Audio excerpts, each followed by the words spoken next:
Hello, this is your host Todd Lewis, the Praise of Flight podcast. This is the first episode of the new year for the Praise of Folly programming, and this is the first installment of Confessions of a Monopolist. This is the book that Sutton refers to continually throughout the Wall Street trilogy, and one that I feel like if people haven't already read it, they should be exposed to it since it gives the sort of empirical data for Sutton's theoretical model of captured and controlled markets. Okay, so here we go. Confessions of a Monopolist by Frederick C. Howe. Introduction. Frederick Howe's Confessions of a Monopolist, the story of a man who stumbles upon the secret of power politics and the modus operandi of the financial elite. Although written 71 years ago, Howe's book is as relevant and revealing today as it was written in 1906. This is the saga of the fascinating lure of something for nothing, of making the other fellow pay, a universally tempting creed polished by the corporate monopolists and adopted by the demagogues of all stripes and hues to capture the commanding heights of society. In some, Howe portrays the art of making society work for the few. The basic rules of the elitist game are simple. Achieve political influence, get political power. All monopoly depends on legislation and politics. Without politics, there can be no monopoly. It's that simple, says Frederick Howe. So from Howe in 1906, we can trace our developing problems of unemployment, strangling of free enterprise, crippling taxation, and lack of opportunities. Behind an only partially fictional cover, Howe presents the root cause of the collapse of Britain and Italy today and the coming financial collapse of the United States. Why? Because the credo of making the other fellow pay won't work when everyone tries to live at the expense of everyone else. The voice of the 1906 Wall Street monopolist is reflected today in the voice of the liberal welfare warfare establishment. A socialist monopoly now parallels the old corporate monopoly. The profiteers are always the boys running the operation at the top. The sumptuous offices and chauffeured limousines of 1977 HEW bureaucrats have been built on the same principles as the superfluous offices and horse-drawn carriages of the 1906 municipal franchise operators. Howe describes the way in which the politics and politicians are manipulated by monopoly seekers and the mutual back-scratching of monopoly-minded businessmen and influence-peddling politicians. When these businessmen and politicians are accused of antisocial behavior, they trot out slogan retorts of socialism and anarchy, even while they themselves are creating corporate socialism. A chapter entitled I Am Shorn with the Lands describes Wall Street's promotion of stocks when young men and old men, women and trustees put hard-won savings into stocks rotten to the core.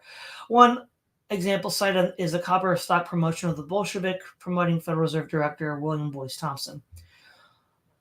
All our much vaunted government regulation is to protect the consumers, and the inventor has not halted the shearing of the lambs, but has merely institutionalized a SEC Wall Street revolving door to perpetuate the shearing process. Author Howe was different than the millions of other shorn lambs, so we find the next title and chapter, I Return to Wall Street and Join in the Shearing Process. Howe proceeded to master the rules of the game to his own pecuniary advantage. The way to do it is simple. It was a matter of being on the inside, and if you were fortunate enough to be there, it was a dead sure thing. Who were these insiders? In 1906 and today, they are almost all Wall Street bankers. If you control the Federal Reserve System, you control Wall Street. If you control Wall Street, then you control sufficient elements in the political system to dominate American society. Wall Street makes the loans. Wall Street determines values of collateral. Wall Street knows the history of securities, and Wall Street can make the news. Howe tells us how he learned the secrets of the insiders, made his own fortune, and ventured into politics. I became a state boss and am elected to the United States Senate. Builds on the earlier chapter, we dethrone the mayor and obtain a franchise. So politicians of all ideological shades are retained or dominated by financial interests. As elitist fortunes rise, political skills, not business skills, are required. The skills of entrepreneurial activity are replaced by the skills of political manipulation. Have you ever wondered why the Rockefellers, the Roosevelts, the Harrimans, and even lesser lights as the J. Irwin Millers and the David Packards don't concentrate on business pure and simple? You'll find the answer in Howe. Apparently, after a certain point in financial success, society has been made to go to work for the monopolist, and political aptitudes are needed for this, not business aptitudes. Under the guise of public service, the politicized businessman gets a crack at manipulating the political structure to his financial advantage. So in 1906 and 1976, The phenomena of the politicized businessman, the revolving door between Washington, D.C., and corporate head offices, is the key to our seemingly perennial economic and social problems. These problems are the spin-off from a politicized economy. What then is the secret of great wealth? John D. Rockefeller may think he made his money by saving on his gas bills. He didn't, says Howe. No more than Nelson Rockefeller has spent his lifetime building the Rockefeller family enterprise by entrepreneurial skill. Great wealth comes from politicizing your business. That is the secret of the Rockefeller success. Most enterprising merchants and manufacturers do not become men of great wealth because they stick to their business. The Napoleons of finance are the politicized businessmen who become the political insiders and political manipulators. The great value of Howe's book lies in the clues it provides to what we must do to reverse the trend towards complete monopoly control by the few. The power of our financial elite is vulnerable. Once the elementary principles of political business are known, then those outside the charm circle of predators can look to their own lesser wealth, substance, and talents to devise ways to halt the slide into the maw of complete totalitarian control. Where Howe joined the shearing process, we can learn the lesson and end the shearing process. The answer does not lie in rebellious taxpayers electing independently minded politicians. If by chance one does get elected, he certainly won't stay in office, and we can all think of independently minded politicians who failed to make it to a second term under the weight of pressure from entrenched special interests. If we all continue looking for something for nothing, we will all end up losing our shirts and our liberties to boot. On the other hand, give an honest day's work for an honest wage, offer an honest product in a free market, ask for nothing but offering recompense, and then no man can take away your liberty. This is the crux of Frederick Howe's lesson. Antony Sutton, Aptos, California, 1977. Preface. This is the story of something for nothing, of making the other fellow pay. This making the other fellow pay of getting something for nothing explains the lust for franchises, mining rights, tariff privileges, railway control, tax evasions. All these things mean monopoly, and all monopoly is bottomed on legislation. And monopoly laws are born in corruption. The commercialism of the press, of education, even of sweet charity, is part of the price we pay for the special privileges created by law. The desire of something for nothing, of making the other fellow pay, of monopoly in some form or other, is the cause of corruption. Monopoly and corruption are cause and effect. Together they work in Congress, in our commonwealths, and our municipalities. It is always so. It has always been so. Privilege gives birth to corruption, just as the poisonous sewer breeds disease. Equal chance, a fair field, and no favors, the square deal, are never corrupt. They do not appear in legislative halls nor in council chambers. For these things mean labor for labor, value for value, something for something. This is why the little businessman, the retail and wholesale dealer, the jobber, and the manufacturer are not the businessmen whose business corrupts politics. No law can create labor value, but laws can unjustly distribute labor value. They can create privilege, and privilege despoils labor of its product. Law passes on to monopoly the pennies, dimes, and dollars of labor. Monopoly, too, means millions for the few. Taken from the dollars of the many, it may be in city franchises, it may be in mining royalties, it may be in railway rates, it may be in tariff monopolies. The motive is something for nothing, to make the other fellow pay. But monopoly does not end here. Even the sacrifice of our political institutions, even the shifting of taxes to the defenseless many, even the control of all life and industry by privilege do not measure the whole cost of monopoly. These are but the palpable losses, the openly manifest ones. Monopoly palsies industry, trade, life itself. It encloses the land and the nation's resources. It limits opportunity to work. It erects barriers about our resources, not to use them to exact a monopoly price from those who do. Monopoly denies to man opportunity. It fences in millions of acres of soil, of coal and iron mines, and of city lots. It closes the door to competition and to labor. This is why America is not only the richest, but in some respects the most poverty-marked of nations. This is why enterprise is strangled and labor walks the streets looking for a job. Here is the confession of a monopolist. It is the story of no one monopolist, but of all monopolists. It shows the rules of the game. The portrait presented is not the portrait of any one monopolist senator. It is the composite of many, and the setting may be laid in any one of the northern states. For the United States Senate is the refuge of monopoly. Its members no longer are representatives of the commonwealths which name them, but of the big business interests whose directors, attorneys, and agents they are. Frederick C. Howe, Cleveland, Ohio. Chapter 1. The Boy, the Father of the Man. Do not recall that there was anything remarkable about my boyhood. My father was a merchant in a small town not very far from New York. He was honest to the point of personal sacrifice, indulgent, and with an easy tolerance of boyish mischief. I grew up almost unreproved and very seldom punished. Even as a child, my life was in my own keeping. I was free to work or to play. The teachings of Poor Richard's Almanac, if quoted in our house, were not enforced by authority. There was a sweet Quaker spirit of goodness in my father's attitude towards his family. When he departed the world at 60, he left his family the possession of his good name, a shining black strongbox filled with the promissory notes of his neighbors, and a declining business ruined by more than energetic competition of one of our younger and more easily satisfied generation. His estate did not pay his creditors, but his name is one of the few things that sings to me yet in the sterner life of a harder generation. From my father, I inherited a zeal for trade. I had a passion for making money. It was easy to me. I was always swapping things. My pockets were filled with the spoils of trade like a peddler's pack. Even then, I disliked gambling. I do not gamble even as boys do. But at the end of the marble season, I had the choicest collection of alleys in the town. My first business venture was a lemonade stand on a circus day. I formed a partnership on equal terms with the neighbor boy. He supplied the location, the equipment, the lemons, and the tended bar, and got half of the profits. There were many other such ventures. Finally, I drifted into my father's store where I spent Saturdays and holidays when away from school.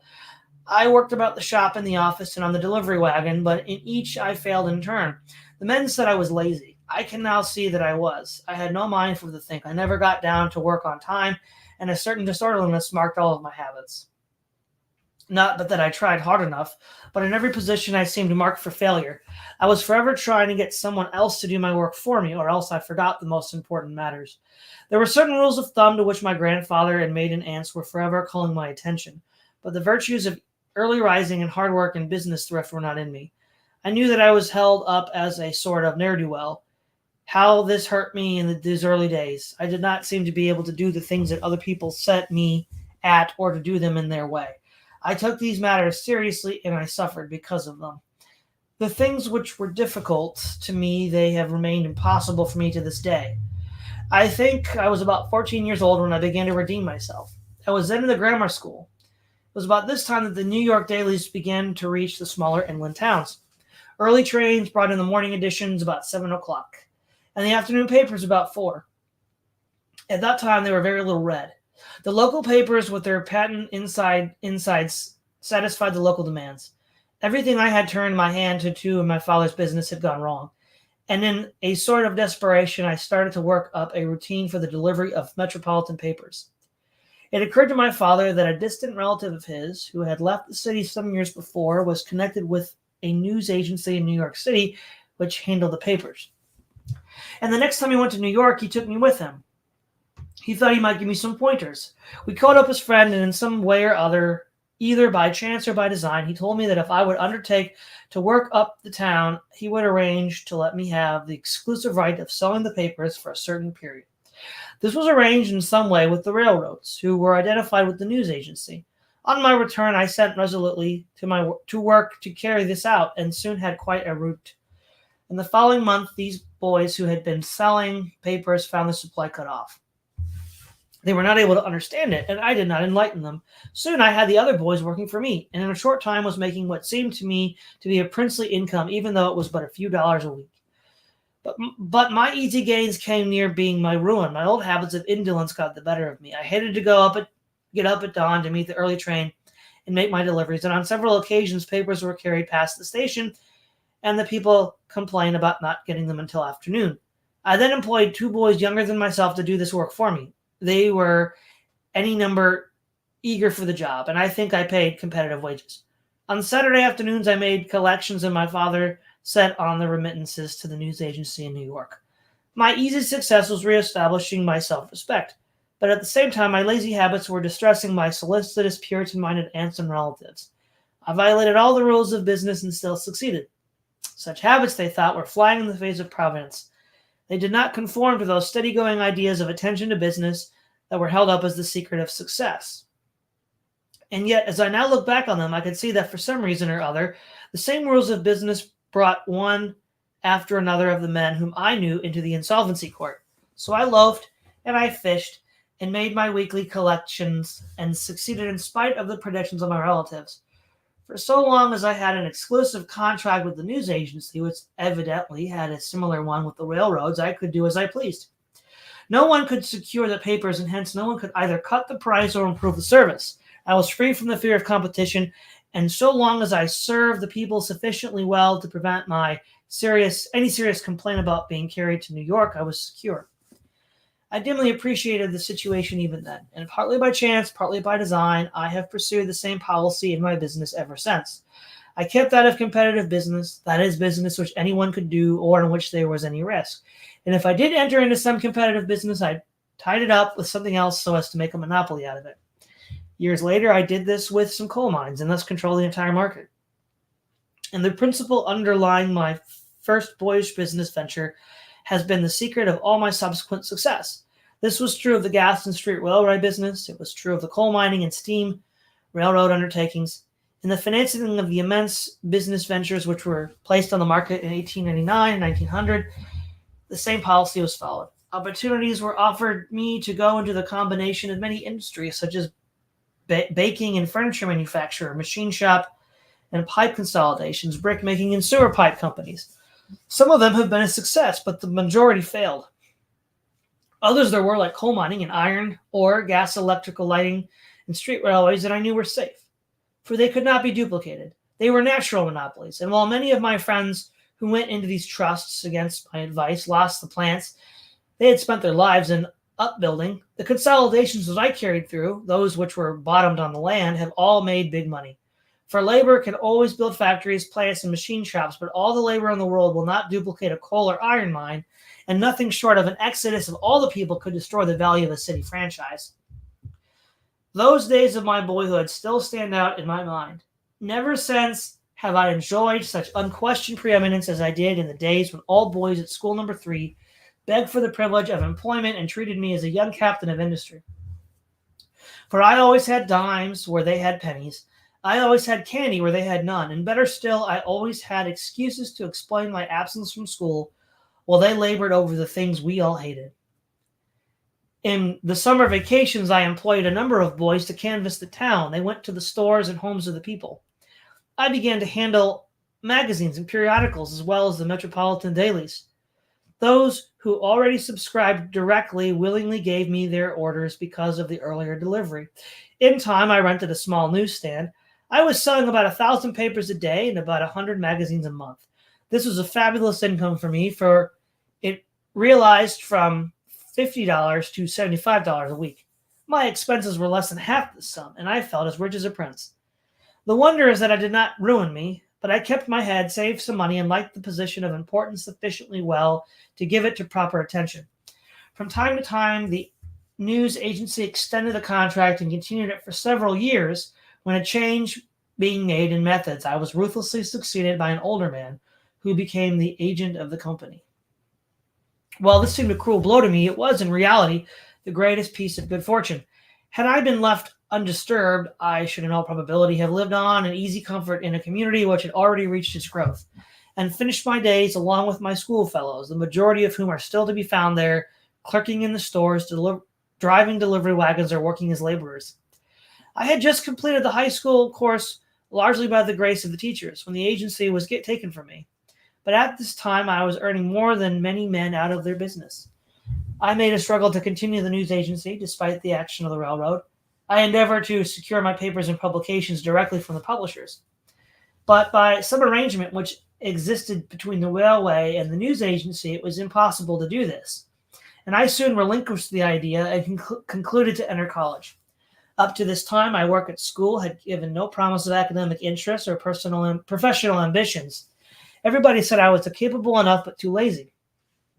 As a matter of fact, as I now look back upon it, I had no interest in education. But I had sufficient money to carry me along in comfort through the greater part of the course in a small England college, and I was not in the habit of worrying over difficulties until they came. At college, I was equally easygoing without definite purpose. I joined the fraternity which had most of the good fellows in it, and I loafed a fair share of the time, although I did manage to keep along with my classes. This was not a very difficult thing at that time, when the idea of the authorities seemed to be that a boy had to spend 4 years somehow and he might as well spend them at college as anywhere else.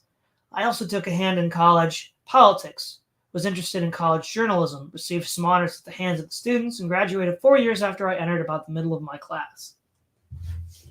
I am inclined to smile when I think of some of the things I have studied.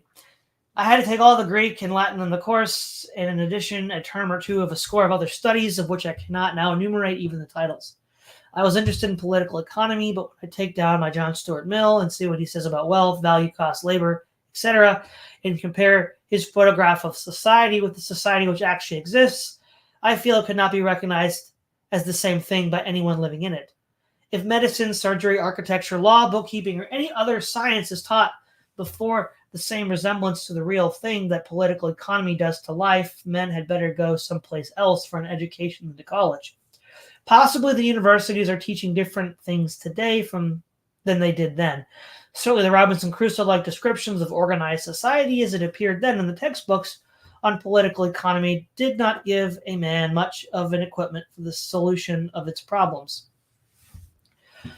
But my business instincts were as acute at college as they had been at home.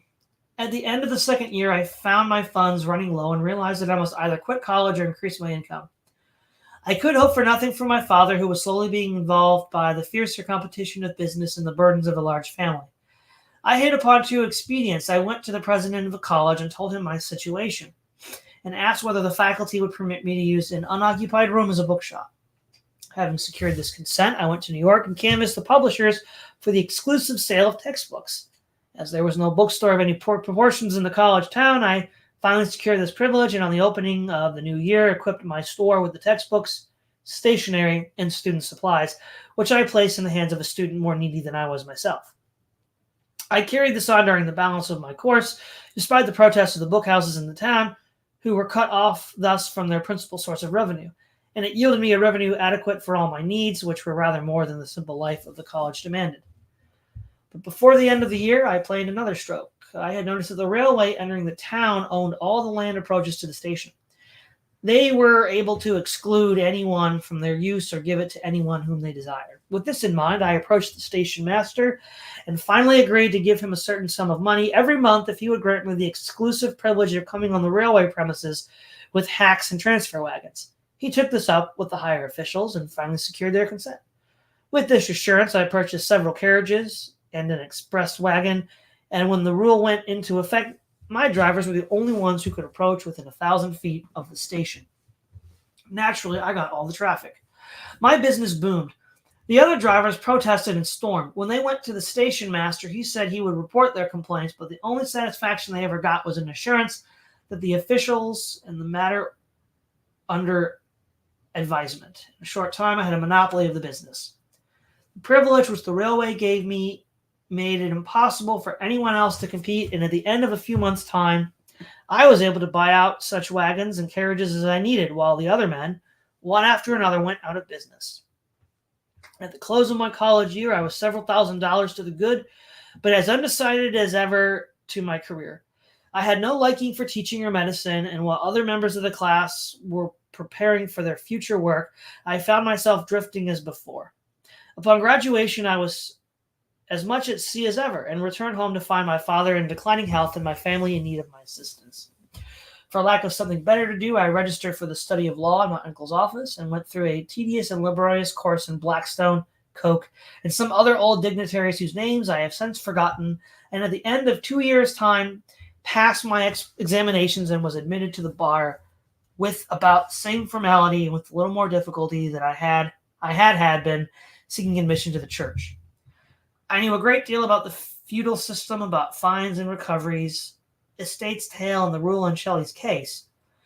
But had I been confronted with a legal proposition, I should have been as much at sea as with a problem in higher calculus. Chapter 2. I entered upon the practice of law and get out again. It was in the early 70s when I was admitted to practice law. Where to locate was the question. There was nothing to be done at home, for the bar was overcrowded with real able attorneys. At the same time, business was diminishing rather than increasing in volume. At that time, the West was an El Dorado. Men were selling their farms in the East to follow Horace Greeley's advice. In Kansas, Nebraska, and further west, 160 acres of land were to be had for the asking. This, at least, was an alternative if the law failed.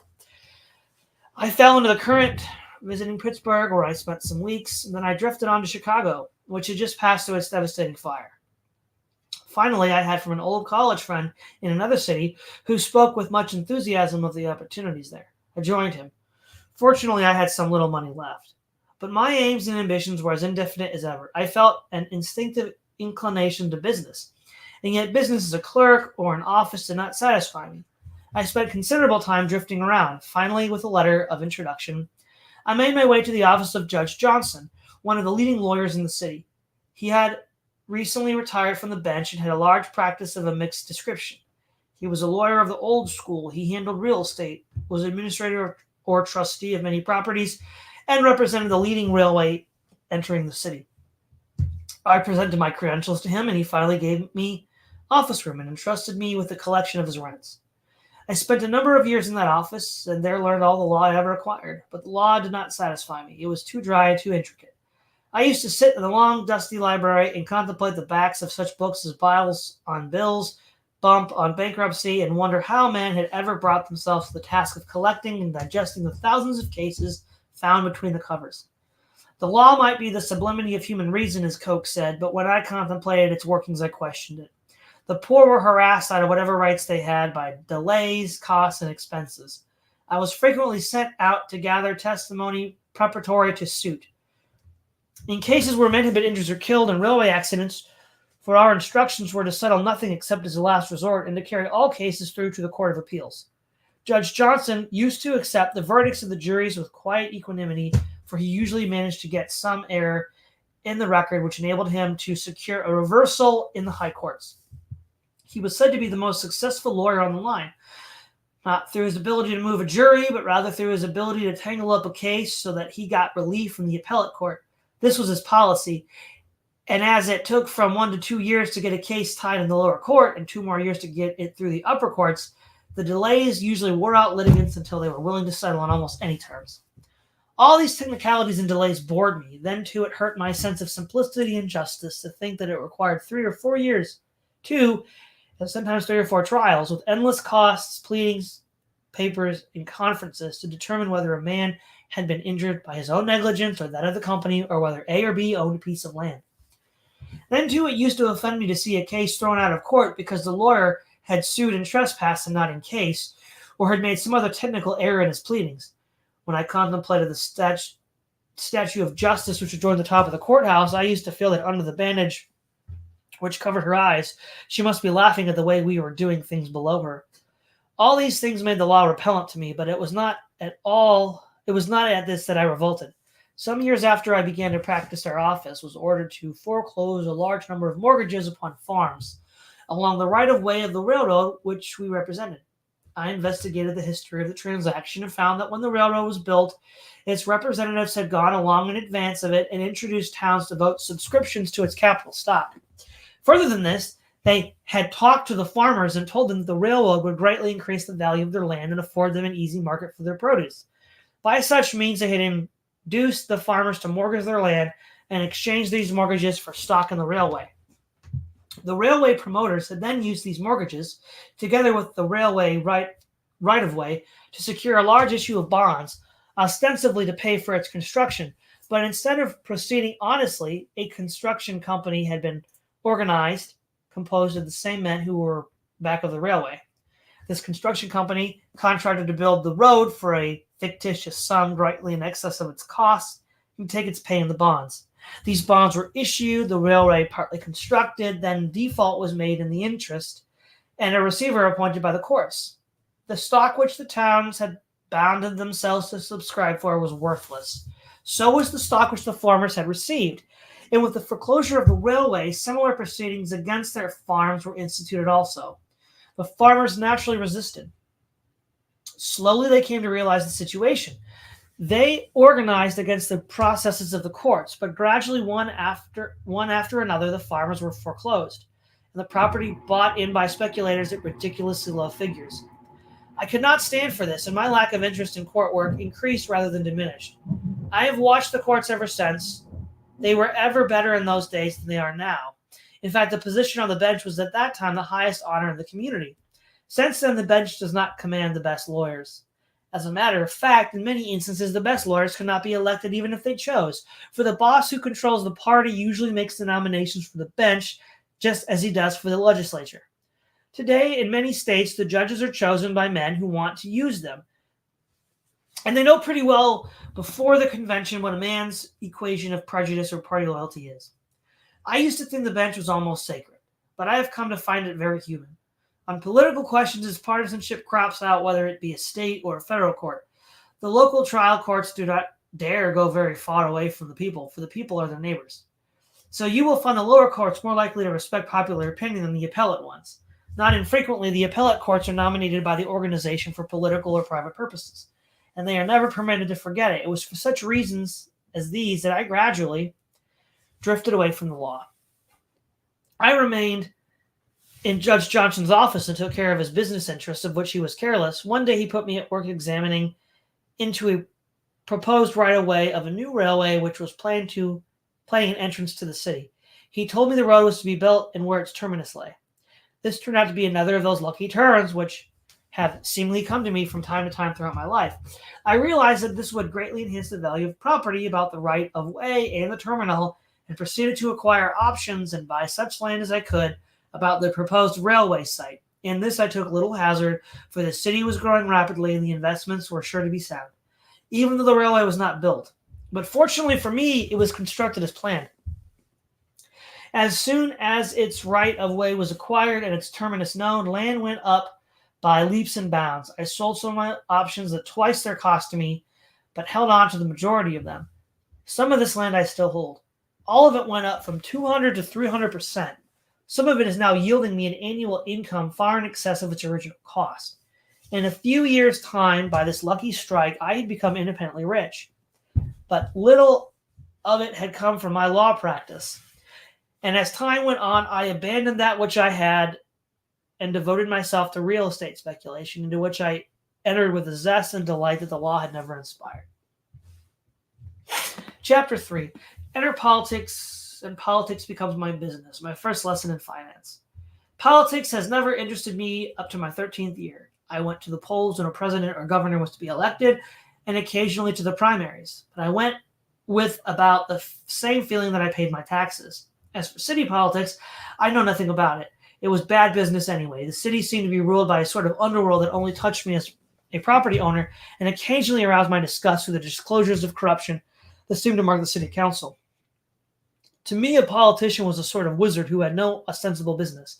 He trafficked in jobs and usually kept a saloon. It did not occur to me that a businessman had any place in politics or that he had any chance. It was really self-interest that first led me into politics. The city was growing rapidly and real estate values were going up. I owned a large block of land near the center of the city, which was covered with small buildings that I did not care to replace with larger ones. I had bought this land at a low price and was holding it for speculation. I found its tax valuation going up so fast that it was becoming unprofitable to hold the land. As it was, the rentals scarce met the taxes and charges against the property. I made some inquiries about the local assessor, and prior to the next assessment, went to the county auditor to see if a man whom I had employed might not be appointed in that ward. He suggested that he had a fight on his hands for re-election and intimated that a campaign contribution might help my case. I contributed $100 and on his election secured the appointment of a man as assessor upon whom I could rely. Through him, I was able to keep my assessments down to a reasonable figure, and this way I made my entrance into local politics. About this time, I concluded my property would be greatly enhanced in value if the street were paved and sewered. In this matter, I engaged the interest of the alderman from the ward, and through him came in touch with the mayor and the committee on highways. In a short time, I found that the politician was a very human fellow, and not such a bad sort as I had supposed. During these years, the city had been growing with great rapidity. It was ragged and spread over a large area, making transportation difficult. One day, the president of the bank, in which I had become a director, said he thought that a street railway would be a profitable venture and suggested that I go in with him and secure a franchise. I smiled at this idea, as I knew nothing of street railway matters, and besides had no money to invest in such a project, even had I been so inclined. "Oh," he said, "you can leave all that to me if we can only secure the franchise. You won't need very much capital, and we could easily secure men of experience to manage it. You are well known among politicians and have a number of friends in the council. I will look after the financing. At the same time, you are the owner of a large tract of land which might be reached in our routes to the outskirts of the city. The latter suggestion appealed to me, for I appreciated that if the land could be brought within easy access to the city, it would be greatly enhanced in value. That of itself would be a tremendous advantage, even though the railway itself was not a success. I interested myself in the project and consented to see what could be done. We had a franchise prepared by our attorneys for 25 years. I took the matter up with Murphy, one of the party leaders, a number of aldermen, and the mayor. And they said they thought it would be a fine thing for the city and manifested a willingness to do anything they could for me. But Murphy said that such things were expensive and that it would probably cost from $5,000 to $10,000 to see the matter through the council. I refused to consider such a proposition. I had never gone to give money for anything more than campaign purposes. But my associates were not so delicate. They said you had to do things that way. The council were a bad lot. They hold up everything, good or bad, till they get their price. Some arrangement was ultimately made by which the franchise should be granted to our company. We interested the daily papers in the project, introduced them to urge its passage, and finally it was granted to us upon our own terms. In reality, it was granted to a dummy, from whom we purchased a franchise for $15,000. What was done with this money I never knew, although I fancy that most of it stopped in the pocket of Murphy, the party boss, who had managed the matter for us in the council. For myself, I scarcely know what to do with the franchise after we had gotten it. It seemed to me we had gotten a bull by the tail. We had not the money to build and could not, without any confidence, recommend it to my friends, and the local banks had no experience in such matters. But I soon learned my first lesson in finance. It has since stood me in good stead. Estimates were secured as to the cost of construction, and with these in our pockets, we went to New York for the purpose of financing the proposition. It did not occur to me that money could be borrowed upon mere privilege in the streets, which was terminable at the end of 25 years. I could think of nothing which seemed a more hazardous venture. We boldly proposed to issue $500,000 of bonds and use the proceeds for construction purposes. I confessed I was not overly sanguine, but the bankers seemed to be interested chiefly in the size of the city, its rate of growth and distribution. How much the plant would cost did not seem to concern them greatly. I ultimately learned that a franchise in the streets was the best sort of security, and that one could secure a loan upon it even in excess of the cost of construction. It was better than real estate. In a growing town, earnings are bound to increase when the times are be good or bad. They grow from 10 to 15% a year. If the proposition is sound today, the security increases with time. The paper franchise, bearing the signatures of the mayor and the clerk, which had been bought with so many questionings for $15,000, turned out to be a gilt-edged collateral and was worth $1 million. We finally secured a loan for $500,000 on consideration of giving the bank 20% of the stock, or $200,000 as a consideration for the underwriting.